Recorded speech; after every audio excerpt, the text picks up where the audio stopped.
If you want peace of mind, you have to understand the mind. Because if you don't understand the mind will never give you peace. And what do I mean by that? Most of our problems, most of our anxieties, most of our frustrations, most of our fears, they come from the mind not being properly used. We're never really given an operating manual for the mind. We just start thinking, we go to school, we learn things, and we think this is the mind.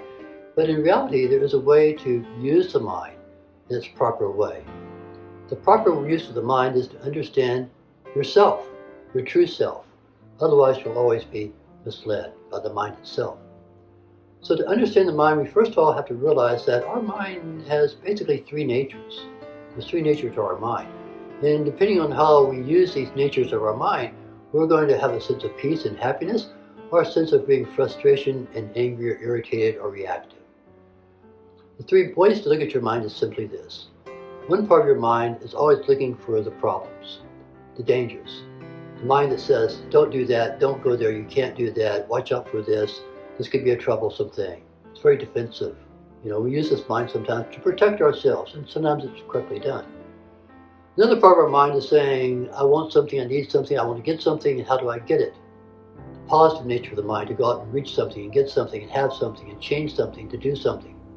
So most of us are going back and forth between that negative nature of the mind, the positive projective nature of the mind, being pulled in both directions and being sometimes frustrated by the whole process.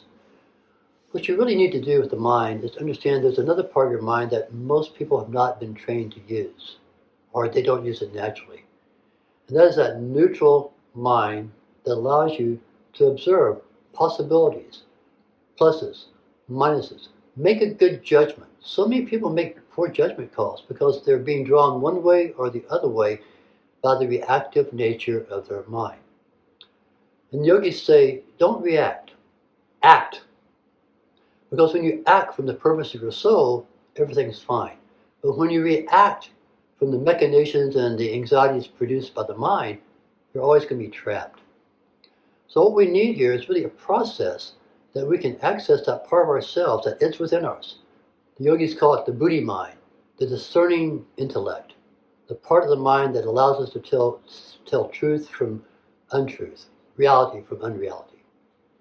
And the way we do this is to learn how to observe the mind. We learn how to watch the mind.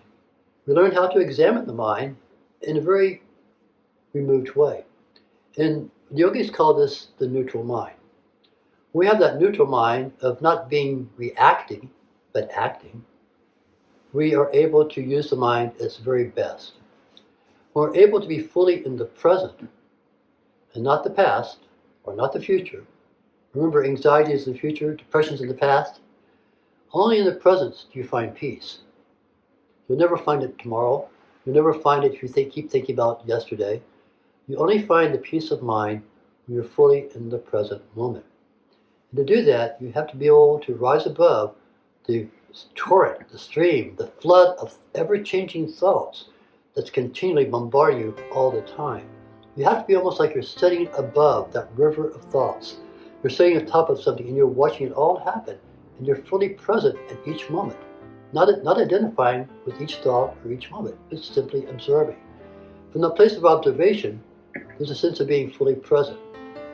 And this is what the active meditation is about. Not about just being thoughtless or not thinking or in your present time when you're meditating, but actually go from day to day, moment to moment in your life of having that sense of present neutrality that sees things for how they are, not what you're afraid they will be, and not what you think they should be or want them to be, but just truly how they are, the neutral mind. And there's a way to do that. There's a training to do that. You have to train to do this because the mind is untrained. To train the mind, we have to meditate properly. And to do that, we have to understand how our mind is working. That's what meditation is about. If you'd like to understand more about meditation and its relationship to your mind and how you can manage that, I invite you to come study with us for a course called Mind and Meditation. It's a 6-day course that allows you to go so deep into the nature of your mind, you'll have an understanding of yourself you never thought possible. Mind and Meditation. It's your mind. Let's learn how to use it.